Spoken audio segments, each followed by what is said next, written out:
and gentlemen, good day and welcome to the PVR Inox Limited Q3 FY24 results conference call hosted by Axis Capital Limited. As a reminder, all participant lines will be in the listen-only mode and there will be an opportunity for you to ask questions after the presentation concludes. Should you need assistance during the conference call, please signal an operator by pressing star then 0 on your touchtone phone. Please note that this conference is being recorded. I now hand the conference over to Mr. Ankur Periwal. Thank you and over to you, sir. Thank you, Viren, and good evening, everyone. Welcome to PVR Inox Limited Q3 and 9 months ending financial year 24 post-results earnings call. From the management side, we have with us Mr. Ajay Bijli, Managing Director, Mr. Sanjeev Kumar, Executive Director, Mr. Nitin Sood, Group CFO, and other senior management personnel, including Mr. Alok Tandon, Co-CEO, Central, West and East, and Mr. Gautam Datta, Co-CEO, North and South. As usual, we'll start the call with a brief management discussion on the earnings performance, followed by an interactive Q&A session. Over to you, Mr. Bijli, for the initial remarks. Yeah, thanks very much. Good evening, everyone. I'd like to welcome you all to discuss the unaudited results for the quarter and the 9-month period ending December 31st, 2023. I hope you've had the opportunity to review our presentation and results, which were uploaded earlier today on our company's website as well as the stock exchange website. It's really heartening to see that in the calendar year 2023, India stands out as the sole major market worldwide to surpass the pre-pandemic peak in box office collections. The Indian box office witnessed a notable 12% increase, reaching 12,226 crores in 2023 compared to 10,948 crores in 2019. Other significant markets like the US, China, and South Korea continue to be lower than their respective pre-COVID levels. In 2023, the Hindi box office experienced a remarkable comeback with 4 highest grossing Hindi films of all time, each crossing the 500 crore mark. Besides, a diverse range of mid-scale movies across different languages showcased robust performance at the box office. I'll be discussing the Q3, of course, but despite the results, which you've all seen, and I'll be talking about the highlights, I just want to, take a moment and just say that despite everything that you see, the company after the merger continues to focus on improving our revenues and cost matrices. We are very, very focused to make sure that ROCE is a prime, focus of the company to improve it as we go forward, despite all the other highlights which I'll be talking about now, because that is really something that after this merger, we are very, very focused to improve in the coming quarters. So coming to quarter 3, the first half of the quarter for, very valid reasons, which is the World Cup, which is being hosted in India, and, obviously with India playing very well and also playing over the weekends, impacted the movie releases and performance in October and November. And movies that did well in October were only Leo from Tamil, which grossed 400 plus crores, and 12th Fail, which is a mid-budget movie from Hindi, grossed 65 crores plus, and Tiger 3 was the biggest hit for November, grossing 350 crores at the box office. However, the moment the World Cup finished, it once again showed the appetite of the people to go out and watch movies on the big screen. And of course, in an uninhibited way, the film industry also released lots of movies in this month, which propelled December to be the highest grossing month of 2023, with the phenomenal success of Animal, which grossed over 650 crores and became the second highest grossing Hindi movie of all time. Other notable releases during the month included Salar, which grossed 480 crores, Donkey, 270 crores, and Sam Bahadur, with an impressive 110 crores till date. We welcomed 36.5 million guests across our cinemas in Q3 of FY24. Coming to the financial results for the quarter, the following numbers are after adjusting for the impact of Ind AS 116 relating to lease accounting. Total revenue for the quarter was 1,569 crores, EBITDA was 226 crores and PAT was 41 crores. The pro forma financials of PVR and INOX combined for the same period last year was the revenue of 1,474 crores, EBITDA 220 crores and PAT of 4 crores. Now January has also started off on a decent note with Hanuman, which is Telugu, grossing 190 crores, Guntur Karam, which is Telugu, grossing 140 crores, and Fighter continuing its run. It's only been 5 days, or 6 days rather, 140 crores till date. As we look ahead, we are optimistic about the compelling content lineup across the languages. In Hindi, we have Teri Baaton Mein Aise Uljha Diya, which is Shahid Kapoor and Kriti Senon.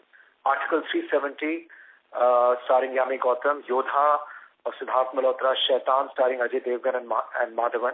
And The Crew, starring Kareena Kapoor and Diljit Dosanjh in March. From South, we have some big films in February like Lal Salam in Tamil, starring Rajnikant, Eagle in Telugu, starring Ravi Teja, and Operation Valentine in Telugu and Hindi, starring Varun Tej. We also have a lineup of some exciting titles in other regional languages, including Kannada, Malayalam, Marathi, and Punjabi. From Hollywood, we have Argyle and Madam Web in February, June Part 2, Kung Fu Panda, and Arthur the King in March. On the growth front, PVR INOX opened 29 new screens in Q3 of FY24 and exited similar number of underperforming screens. For the 9-month period, the company has opened 97 new screens and is on track to open 160 to 170 new screens in FY24. On screen closures, the company will exit 77 underperforming screens in FY24. Our screen portfolio, including the 42 management screens, stands at 1,712 screens across 360 cinemas in 113 cities in India and Sri Lanka. Now I open the platform for any Q&A. Thank you once again. Thank you very much. We will now begin the question and answer session. Anyone who wishes to ask a question may press star and 1 on their touchtone telephone. If you wish to remove yourself from the question queue, you may press star and 2. Participants are requested to use handsets while asking a question. Ladies and gentlemen, we will wait for a moment while the question queue assembles. We have our first question from the line of Avnish Roy from Nuvama. Please go ahead. Yeah, thanks. My first question is on the movie release calendar. So this year we have seen some weeks there is too much of bunching up and some weeks there is a lull. And of course, this quarter Q3, the World Cup impact, 41% impact was there in terms of number of movies. So my question is this the right strategy of a 41% drop? Because in hindsight, if you see, was this the right strategy by the industry, given now bunching up is happening or now exam season is there in Q4? So even if you release now, the appetite will be generally a bit lower. And second is, when you see the World Cup kind of an impact in hindsight, where do you see that? And third is, in terms of planning of the calendar, is there any improvement happening? Because we are seeing this again and again, lulls are happening when there is no movie and then suddenly it's too many movies at the same time. What is the issue? Could this be made a bit more disciplined? Any thoughts on that? Yeah, Avnish, in fact, if the results of October, November were muted and we didn't know what to put our finger on, then I would be worried. But I think very clearly, as I mentioned in my opening remarks, this is an event that happens every 4 years. It has happened in India, which means that the timings overlap, the peak timings of movie shows. Plus, all the India matches were on the weekend. And then fourth, obviously it's a case of mixed emotions. India doing well and movies not getting released, and India doing well. All these 4 factors definitely, made the film industry, pull back or hold back the releases. I agree with you. It's not a right strategy, but, some people, they can get nervous about releasing upfront when such a large event with all those factors happens. But long ago, this happened during IPL as well. But then I think people should continue to release movies. They should not, hold back. But as I said, it was an event of such a large scale that they held them back, and that's why the results are in October and November slightly muted. But I'm happy I'm able to explain why the results are muted. It's not because of lack of people to the appetite of people to watch movies or anything else. It's literally, if the content flow is going to be slow, then obviously the footfalls are also going to be slow.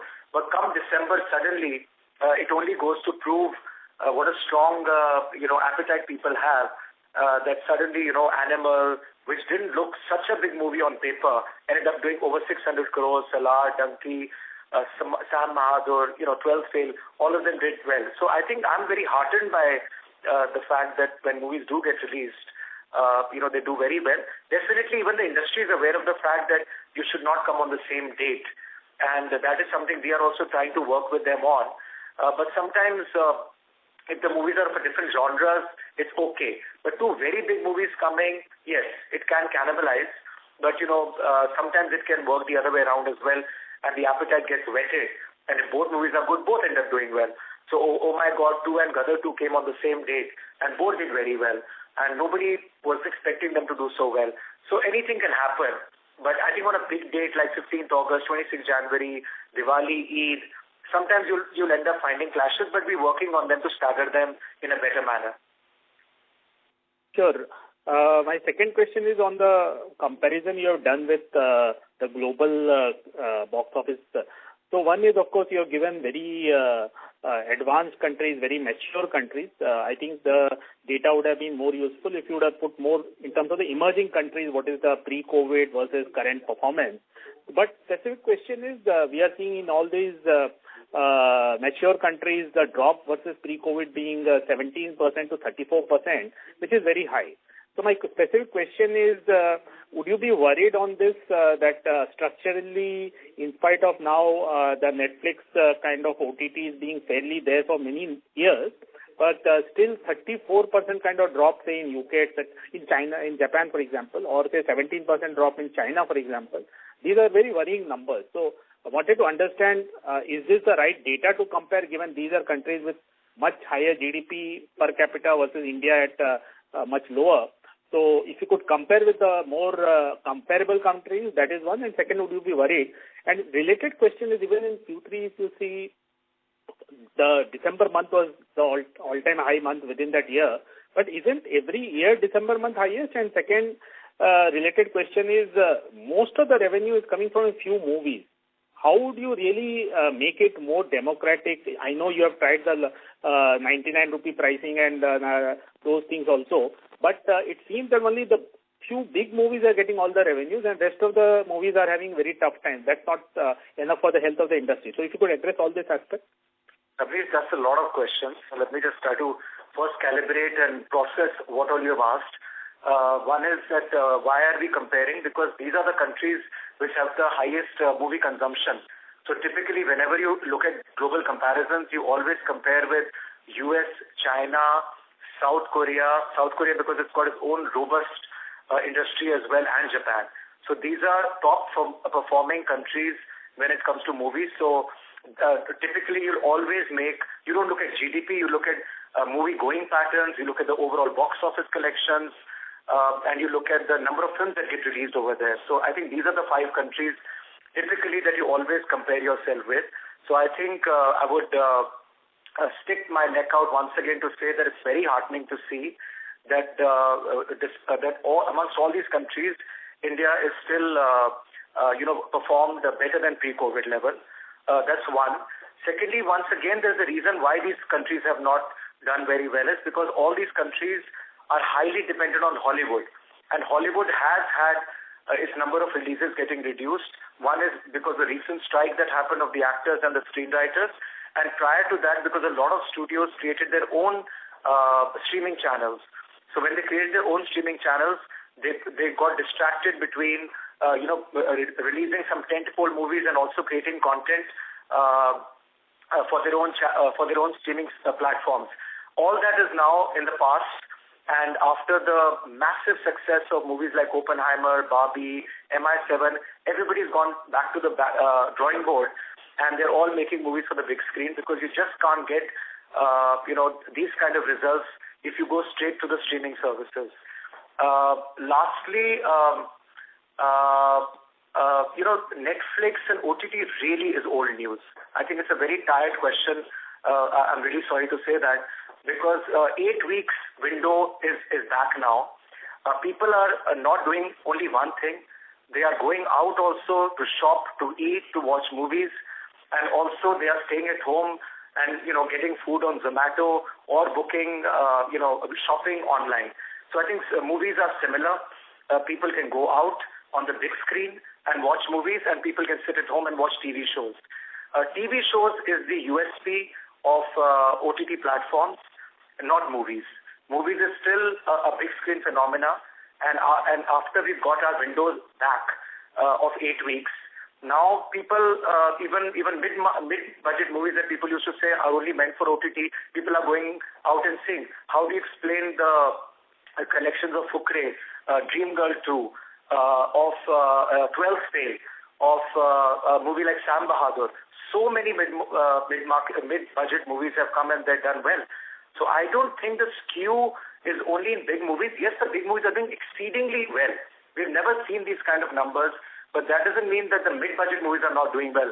It's just that the decibel level of the big movies is so high that we forget the small movies which have done well also. And December, we've not said that December has never been bad before. We're just saying that this year, that December has been the best month. That's all we've said. So thanks. That was useful. My question was on Netflix in terms of the other countries, not on India. That is well understood. But on one question which was still unanswered was on the loyalty program. If you could say what are the learnings, how do you improve on that, what was the initial data, etc.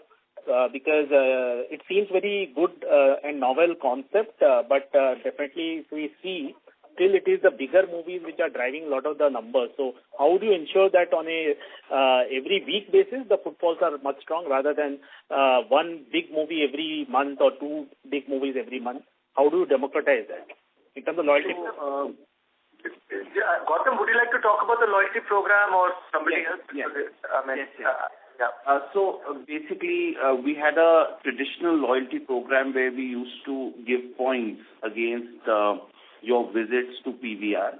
We saw that that wasn't really changing the behavior in the direction that we wanted. We ran that program for over 3 years, and we realized that consumers were still flowing to the cinema in the pattern they wanted. And that's the reason we have now changed the complexion of our loyalty program. Our first bit that happened was on the passport, which is the new form loyalty in a manner where we want to drive visitation of the consumer to a cinema many more times in a month than he would normally come. And that would mean that he would definitely come and watch the big film, but he would also then be propelled to watch the medium and the small scale film. And any friction point basis on the pricing of a ticket is completely removed. So we did that experiment. That was very, very positive. We had great learnings around the passport program that we had launched. You will be happy to know that within about 3 weeks' time, we're coming up with the second version of the passport program. This time, it will be launched as a pan-India program, and hopefully, it will be a much sharper program than before. And to your point, we shall propel the consumer to watch or visit the cinema at least a couple of times in a month. So thanks. That's all from my side. Thank you. Thank you. The next question is from the line of Harit Kapoor from Investec. Please go ahead. Hi, good evening. I just have two questions. The first one, was on the occupancy. So, as you rightly mentioned, this last 1 year has been fantastic. It's probably the best year in terms of collections, in India. In that context, the first 9 months you've been able to do close to 26.5% kind of occupancy. I just wanted to get your sense about, with the customer, with the audience now stabilizing, in terms of at home versus out of home. Do you think this is now closer to the new normal that that one would look at for the combined entity? Just your thoughts on that, in terms of going forward.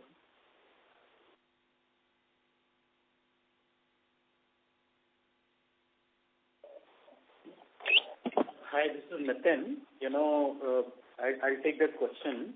First 9 months of this year has seen 26.5% average occupancy, and you're right, while the overall box office has been up for the year, I think admissions continue to lag behind. I think the primary reason for this has been, the volatility in the content supply that we've seen. And you've had months where, there is, supply, when the supply of content has been consistent, where we've seen strong admissions, and there have been months where there has been lull in supply of content. I think the content situation is not fully resolved itself, the way I see it. We are continuing to see gaps, in terms of releases, and that's one of the primary reasons, you have huge amount of peaks and valleys in the occupancies. The best months are bigger than, some of the best months we've had pre-COVID, and, the downs are a bit lower. My sense is this volatility is likely to continue in the near term, till the time the content situation stabilizes. And maybe Kamal, you can add a little bit of, color on what's happening on the content side. But definitely we see occupancies getting better from here. The occupancy should land up somewhere between where we are and where we were pre-COVID. But definitely, the occupancies are likely to improve over current levels, where we think things are. Hi, this is Kamal. I think Nitin has covered pretty much all the important points. I would only add that COVID had a lot of impact on the taste and preferences of the customers. There were certain type of films which were acceptable and which resonated with a large number of people pre-COVID. And what producers started realizing along with us as exhibitors, that those films were not resonating as well with the customers. And of course, producers have taken, because as you know, there is a lag in producing a film. It takes about 15 to 24 months from the point you greenlight a film to the point you bring it to theaters. So what we are going through is a period where producers are calibrating their content to the changing taste and preferences of the customers. Also, we've had in the backdrop Hollywood, which has been an important cog in terms of the content and the admissions that we draw. Hollywood has also had its own share of problems for studios, as Mr. Bijli was pointing out. They had different priorities. They were investing a lot of time, effort, money on their own streaming platforms. Thereafter, we got into these interpersonal disputes with the actors and the writers, and that took some 6-7 months to fall in place, and that, of course, delayed a lot of films. That also has had some impact. To Nitin's point, I think we feel there is a lot of headroom to grow as we move forward in terms of both occupancies, also in terms of contribution that we're getting from per customers. So the ticket price, although we've had a healthy jump, but we believe going forward also there is scope to improve on the ticket price along with the concession spends. I would also add another point that when you look at the data of the overseas markets, mature markets like US, UK, South Korea, and many other markets, they have a very, very massive penetration of streaming platforms. In terms of behavior adoption of streaming platforms, they are leaps and bounds ahead of India. Now, with that backdrop, if these mature markets can, and also with the problems they've had with the Hollywood content, if they can bounce back to 80% of pre-COVID level, we draw a lot of comfort from that fact, from this data point, because this is pointing to a lot of resilience in the exhibition space. It clearly shows that exhibition is part of our social fabric. It's an important habit that people have developed over a long period of time, and it's a habit they enjoy it, they want to continue with it. So in fact, we draw a lot of comfort from the data point and the recovery that we are seeing in the Western markets. And within India, as producers are calibrating the kind of films they want to put out, as Hollywood films are falling in place, we see headroom to grow occupancies and also the contribution per customer. Thank you very much for the detailed explanation. I just had one more question. This is probably the year where we've done our maximum kind of gross closures in probably our recent history. I just wanted to get your sense that after the 77 number is done for this year, do you think we're largely done with, the adjustments we have to make to our screen pipeline? And from here on, gross openings and net openings will be, much closer? You are right. I just want to say that, this is one of exercise that we've done this year immediately post the merger to rationalize all our unprofitable screens, which we believed has come to the end of the life cycle.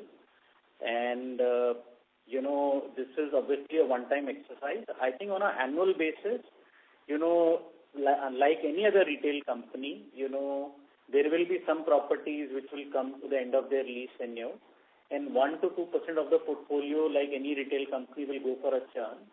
But I don't think the 77 screen closure, that we've done this year is going to repeat itself. It's a one-time event.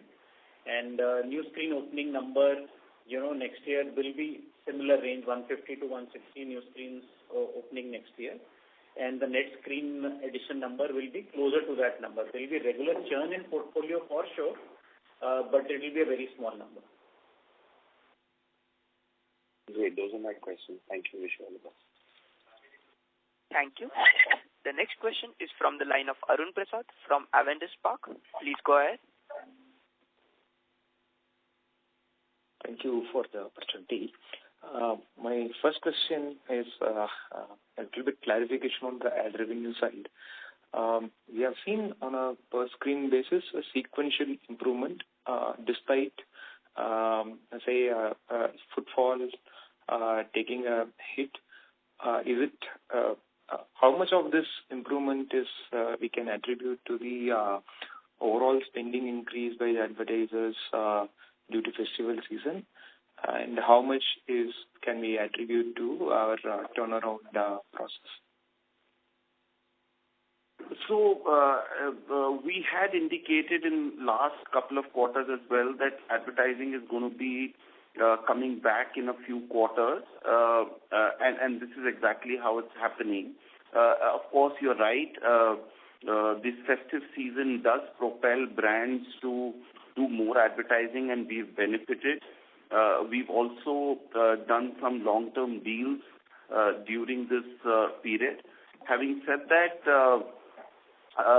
advertising still, I would say, is in the path of recovery, and in a couple of more quarters when we will be getting back to the 2019-20 numbers.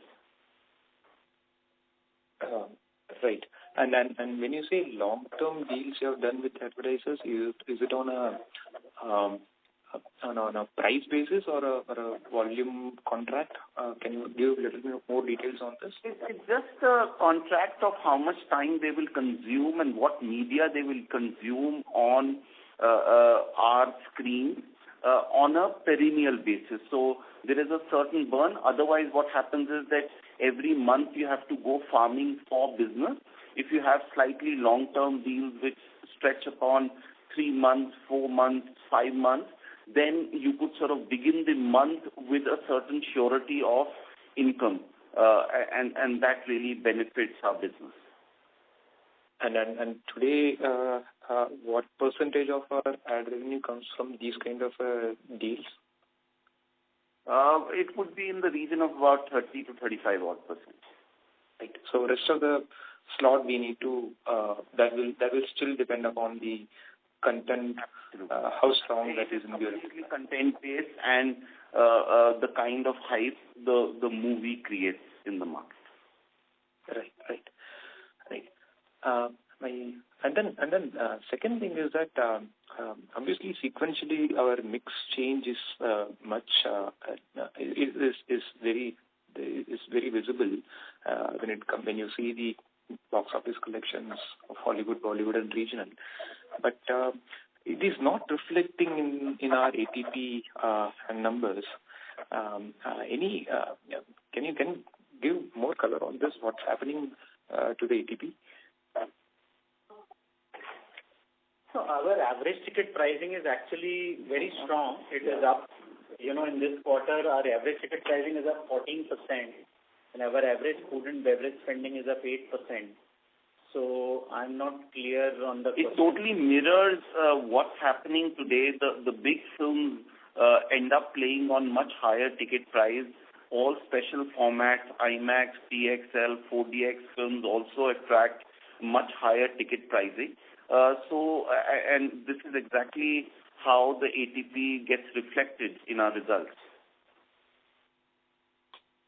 Okay, so is it the point of asking is that we usually have much better ATP when a Bollywood does, but despite of course a couple of films did very well from Bollywood side, but Hollywood hasn't really performed as compared to say previous quarters, so ATP is still holding up. So that's what I'm trying to understand. Yeah, so because you're comparing a Hollywood big film versus a Bollywood big film, both actually stack up exactly the same way. So there could be months where we will continue to get big Hollywood titles, and they too shall attract higher and similar ATP. And a strong Bollywood film. In fact, what has happened now is some of the strong regional films, like Pushpa 2, which is in the pipeline, or Leo, or whatever, would also attract the similar high ATP. So, which is very encouraging for the market that big starrer, big event films across the board, whether it's regional, whether it's Bollywood, or whether it's Hollywood, continue to operate at high ATP. And does it mean this is our steady state ATP, or do we still have some growth levers that we can expect to play out in the next 12 to 18 months? Yeah, of course. ATP is always in line with inflation, and every year, if you look at the past so many years, ATP always goes up between 4 to 6%, and that trajectory will be maintained. Right. And you spoke about the occupancy being far lower than, say, what we had at the pre-COVID levels. Does it mean that the repricing of the contracts will also happen? Does it give any room for lower fixed OPEX on a per-screen basis? Which contracts are you referring to? Lease contracts? With the developers, with the mall developers and... Of course, I think based on how the cinema is performing, lease contract will be a function of as and when they are available for reset, they will get priced based on what the cinema can, pay to achieve the optimum ROCs and profitability for that unit. All right. So, question is, how many such contract or the properties are coming up for renewal where you are expecting that because of the lower occupancy that we are seeing, we will be able to, what percentage of our portfolio is falling under this category? We can't share that data. We can't share that information. Right. Okay. My last question is on the screens that you have added in the so far. Usually it takes some time to arrive at the steady state, say 2 quarters to 4 quarters. Is it something in line with the pre-COVID trends? What we have added in the recent quarters? Sorry, I have not understood your question. My question is, usually in when you are putting up a new screen, it takes some time to reach steady state occupancy and the profitability for that screen to achieve.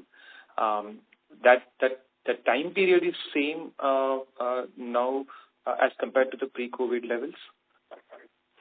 Yes, there has been no change. In fact, a lot of our screens have hit the road running in terms of what we opened. So there is no fundamental change in what we were seeing in screen performance pre-COVID versus now in terms of new property openings. Right. So, which means what I'm trying to understand is that we have close to around 150 screens in the last 12 to 18 months, and which is similarly replaced by the new screens, which should have ideally led to a much better margins, despite even though the content performance is more or less same. But we are not seeing this in the numbers. So what we are missing? Well, because overall footfalls are much lower as compared to where they were pre-COVID levels. And if you analyze the numbers, every single parameter is up and all costs are lower, when you compare. But I think it's the sheer operating leverage of the business because the footfalls are lower, average occupancies are lower. That's the reason that's not reflecting in the operating margins. But otherwise, Arun, just to add what Mr. Bijli said earlier and what Nitin is saying now, everything else has remained the same. And just continuing with what he said is that occupancy is low because of what Mr. Bijli said was because of the World Cup cricket. So October and November were low. Yes, December was outstandingly well. But otherwise, the other metrics are the same. In fact, you'll see a healthy growth in ATP, a healthy growth in SPH. So all those things have added. So all the new screens we have added, these 97 screens, I would say whether the payback or the returns we get is identical as per pre-COVID. It's not just a Q3. If I'm looking at the 9-month numbers, we have roughly around 120 million footfalls during this first 9 months versus around 112 million in the 9 months of FY23. But a lot more screens are new, and it is new, and it is replaced the old underperforming screens. So it is not explaining that fact that we have put brand new screens which have turned around faster or at the same rate at the pre-COVID levels, but still not seeing footfalls. That is what is you are trying to understand, not just a Q3. Yeah, as I mentioned earlier, we can take this offline as well, but our basic difference is because the average occupancy levels are much lower and footfalls per screen on same stores are much lower than they were pre-COVID level. That delta in operating leverage is reflecting in the operating margin. Okay, all right. We'll take it offline. Thank you very much. All the best. Thank you. Ladies and gentlemen, in order to ensure that the management is able to address questions from all participants in the conference, please limit your questions to 1 or 2 per participant. Should you have a follow-up question, we would request you to rejoin the queue. The next question is from the line of Nitin Sharma from MC Pro Research. Please go ahead. Yeah, hi. Thanks for taking my question. Just one question. So, is there any kind of a debt reduction target that you have for FY25? Yeah, as we've guided, all the free operating cash flow that we will achieve from the business after funding our capex, these will all go for debt reduction. Depending upon what, the operating cash flows for the year will play out to be, the surplus cash flows will be used for debt reduction, which we've already done, and this is demonstrated in the first 9 months of the year. So, that's the plan. Okay, and average cost of debt is around 9%. Is that correct? That's correct. Yeah. Thank you. Thank you. The next question is from the line of Ganesh Nagasekar from Bharat Bet Research. Please go ahead.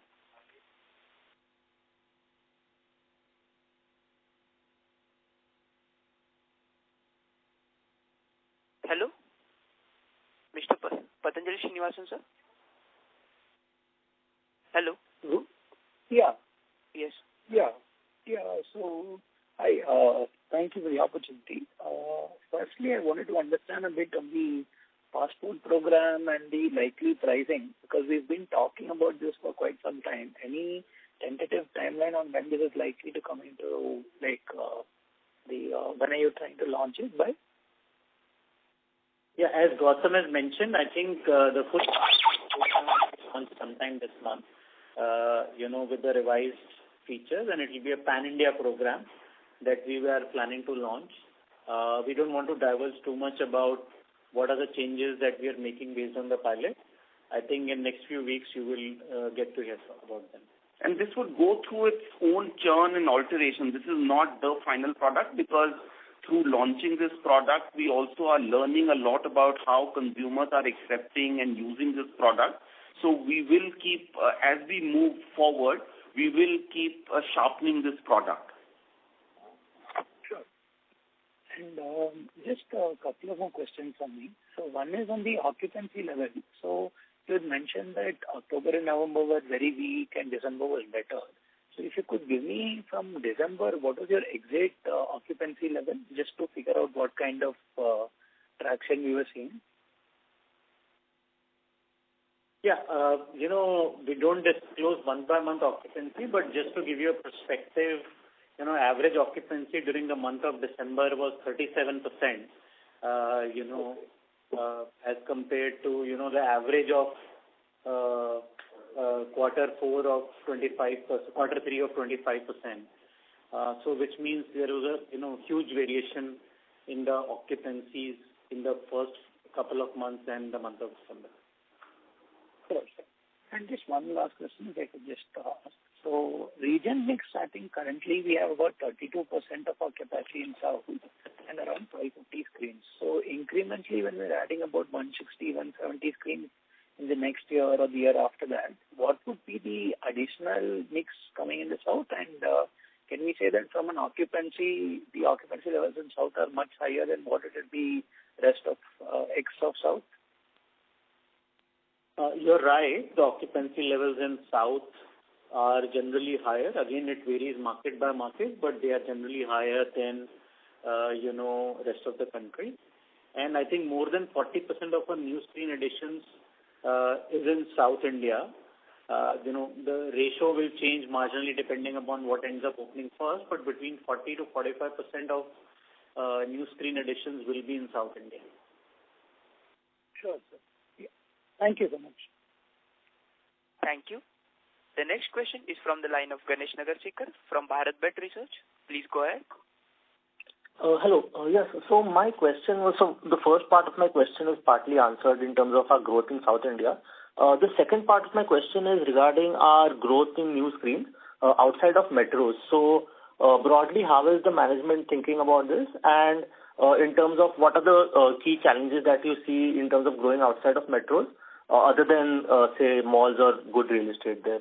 So if you could just shed some light on that. Yeah, see, what we are seeing is that the existing cities are continuing to expand. Metro cities are continuing to add premium locations. Tier 1 markets, Tier 2 markets, all are expanding. The zones are expanding. So, even in the current year, 50% of our screen additions is focused in metros, 20% is focused on Tier 1 cities, which are continuing to add more capacity in, as these cities are expanding. New age shopping malls are opening up. Just to give you an example, we are opening 3 large-scale shopping malls with Phoenix Market City this quarter alone. We're opening a 14-screen complex in Bangalore at Phoenix Market City, Bangalore. We're opening a 14-screen complex in Pune with Phoenix. And then we're opening a 9-screen complex in Ahmedabad, Palladium Mall, which has recently opened. So what we are seeing is big cities continue to expand. We are also adding about 30% of our screens in Tier 2, Tier 3 markets. But we are waiting for the right location and the right opportunity. We've moved to cities like Gwalior. We've just opened in Ajmer, Cuddalore, Bhubaneswar. We are opening in markets like Machilipatnam. So a mix of both is happening, but we want to open in the right locations, which will sustain over a period of time, and hence we are very conscious on where we build and what we build. Understood. And so in terms of our Tier 2, Tier 3 cinemas that are there, in terms of the pricing and occupancy, could you shed some light on the trends there versus the screens in metros? We see no big noticeable differences in that, other than the fact that obviously the pricing power in some of the smaller markets is much lower, and so is the capex spending, but nothing changes as far as return on capital employed metrics and return thresholds. Understood. And the occupancy will be broadly similar, right? Yeah, occupancies are almost similar with what we are doing in other markets. Understood. That's it from my side, sir. Thank you. Thank you. The next question is from the line of Jinesh Joshi from Prabhudas Lilladher. Please go ahead. Yeah, thanks for the opportunity. I have a question on our screen opening guidance. So we have opened about 97 and the plan is to open about 160 to 170 for the full year. So the run rate for 4Q appears to be a bit high at about 60 to 70 screens. So can you share, I mean, have we got the position of these screens and how many of them are currently under fit out? Well, Sorry. You asked Jinesh about how many are under fit out. Well, all 72 screens are under fit out and they're absolutely ready. And just let me tell you that out of the 72, 4 screens in Ajmer we've already opened. So in the presentation, when you see the entire list, every cinema which you have mentioned is under fit out and is awaiting for licenses. So that's how ready we are. So we are not aggressive at all. Whatever we've committed will be opening. The projects are nearly over and we are waiting for the licenses to come so that we can open our cinemas. Sure, sir. One bookkeeping question from my side. So if I look at our other income, it appears to be a bit high at about 58 crores for the quarter. So is there an element of one-off here? And also, if I recall, in our last presentation, we had shared certain numbers on EBITDA synergy that resulted from the merger. And that figure, if I remember correctly, was anywhere between 124 to 143 crores for 1H. Would you like to call out any specific number for 3Q? No, first of all, on merger synergies, we'll share an update now at the end of the year. You know, we shared something on a 6-month level. We'll share an update at the end of the year on the what is paid out during the year.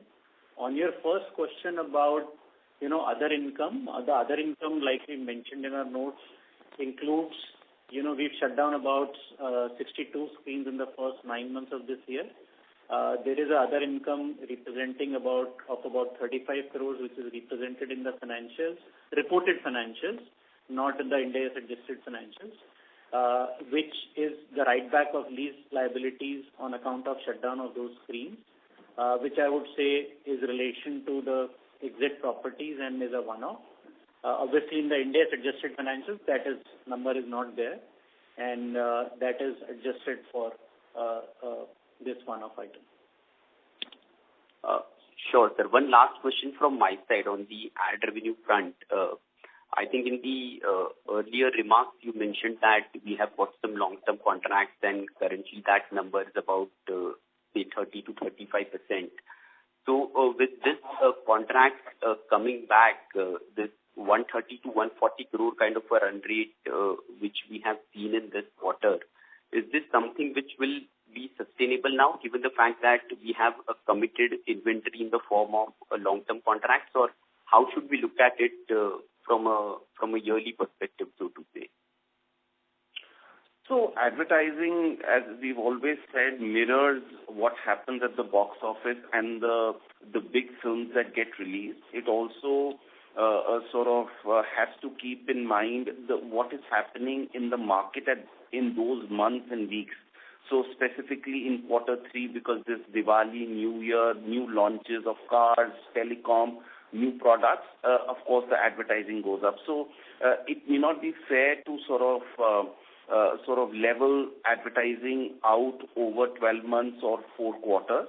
There will be certain quarters where the advertising needs to peak, and there will be quarters when it will fall, simply because, as I said, it sort of mirrors the sentiment of the overall market, retail market, and stuff like that. So we technically never give guidance over a quarter-on-quarter number. But if you look at the trajectory, it is positive. We are coming back, and every quarter it's going up, and it's a healthy increase. It's not a marginal increase, but a healthy increase, which clearly show that overall clients and media planners are sort of coming back. It has taken time because it is still a peripheral media, but I think the teams have done a great work in able to get the monies back into the cinemas, and hopefully this trajectory will keep going. Thanks. Sure. So one follow-up. Actually, the reason I thought of asking this is because if I look at 1Q, we were at 89 crores and we were at about 140 in 3Q, and obviously the content did well.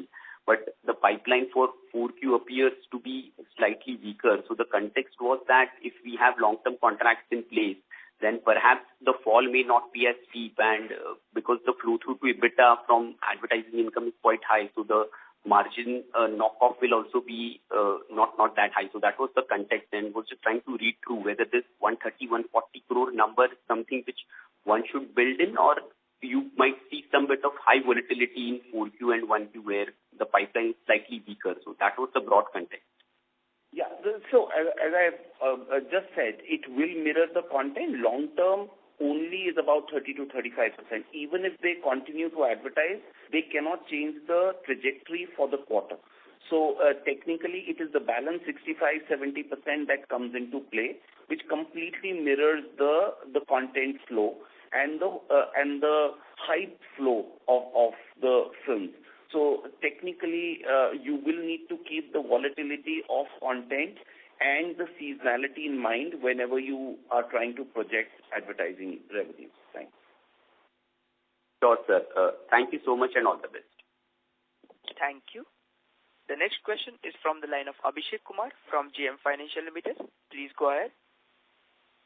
Yeah, hi. Thanks for taking my question. Just one question.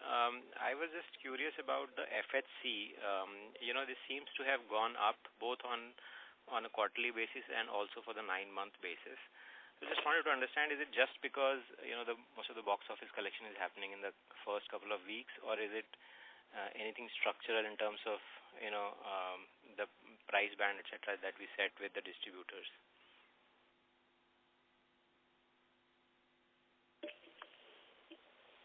Amal, will you take this? Sure. So two reasons. One is that in Q3 specifically, as you know, for blockbusters which cross a certain threshold, we offer a bonus percentage to our producer partners. In Q3, we had 4 such films versus last year, same quarter, we had only 1 film. And that was the main variable which caused an increase in the film hire percentage. But please make no mistake, there has been absolutely no change in the arrangement with the producers. The percentage sharing arrangement which has been there last year is the one which is continuing this year.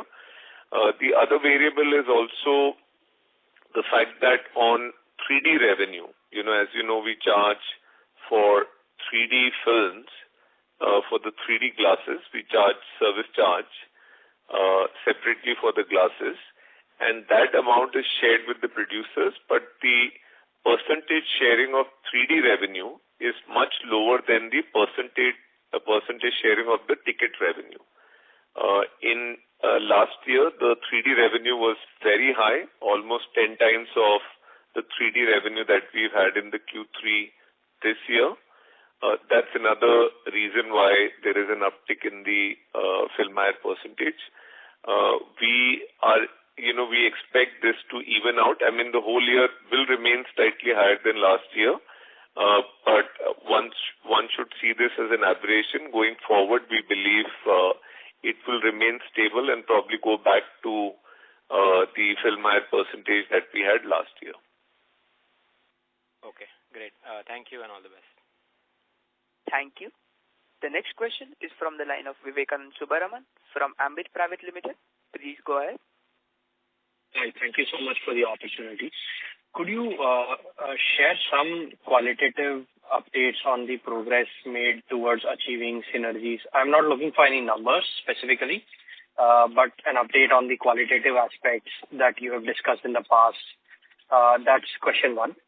Secondly, what about PVR Pictures? What's the pipeline there and the capital investment and research for FY25? Thanks. Nitin, should I take this or are you taking? No, Nitin, go ahead. Okay. Kamal, are you would you want to answer? Okay. So, in terms of the first question, synergies, I think we've made rapid progress in terms of technological synergies. Both Inox and PVR were operating on different technological systems, different technologies, softwares and architecture. Everything was different. We've integrated, we've made great progress, and hopefully by the end of March in 24, we would be a ubiquitous, fully integrated, seamless system which would be operating, and this would help us in terms of eliminating a lot of duplication in processes, and therefore, in long run, you would see efficiencies emanating from technological integration. The jump in average ticket price is also largely a result of synergies that we've been able to exploit with both chains coming together. I would request Gautam and Alok to contribute on the cost savings that we've had, and then I can come back to answer the PVR picture related question. Gautam and Alok. The board, whether it's been HR, rationalization both in RO and corporate, function alignments, all process and alignments across PVR and Inox cinemas. We've also taken into account all the best practices of both the brands and seen how we could move together. A lot of work has happened on the branding per se. On F&B side, you've already seen the kind of growth we've posted over the last 2 quarters. So, like a simple thing like non-veg rollout in Inox properties, standardization of F&B menus, promotion to actually encourage footfalls and consumption in cinemas, which is ran, which is 99 rupees promotion Monday to Thursday. This popcorn and Pepsi refill plan for weekends. Brand campaigns across for both the brands coming together and taking the higher ground to get consumers back to cinema. I think from design to uniform to process and systems, branding, people rationalization, alignment in terms of leadership, a lot of work has happened, and hopefully starting next year, this would all now start to yield a great, results for the company. Alok, you want to add something? No, just Gautam, I think so touched each and every aspect. Just to put it in a nutshell, that every line item of the P&L is being looked at with a very fine-tooth comb. A lot of work is being done on heat, light, and power. So energy conservation is one big, I would say, area where we are looking at and ensuring that we conserve energy. We are using economies of scale for various AMCs and R&M products. So in every line item, just to say what Gautam has mentioned, that we are looking at and we are ensuring that synergy benefits are there for the company. So coming to the PVR pictures part of your question, we've had a muted first 9 months, but we are expecting a strong Q4 and we are likely to finish on a high note as far as this financial year is concerned. We've allocated more capital for this business, and you can be rest assured that next year you would not just see a jump in the top line, but you would also see a healthy jump as far as the bottom line goes. I would not get into specific numbers or divulge any sensitive information on our strategies, but we are working very hard in ensuring that PVR Pictures can be scaled up and so that we can derive the synergies between exhibition, now with this combination of Inox and PVR, the synergies between exhibition and distribution, they can be exploited to the hilt. We are working very hard in that direction. you would see a lot of results going forward next year. Thank you so much for the detailed answers. Thank you. Due to time constraint, that was the last question for today. I would now like to hand the conference over to management for closing comments. Over to you, sir. I'd just like to thank everyone for taking out time for the call, and if we've not been able to answer any of your questions, then I would request you to please write to Gaurav or me, and we shall be happy to talk to you one-on-one basis. Thank you. On behalf of Axis Capital Limited, that concludes this conference. Thank you for joining us, and you may now disconnect your lines.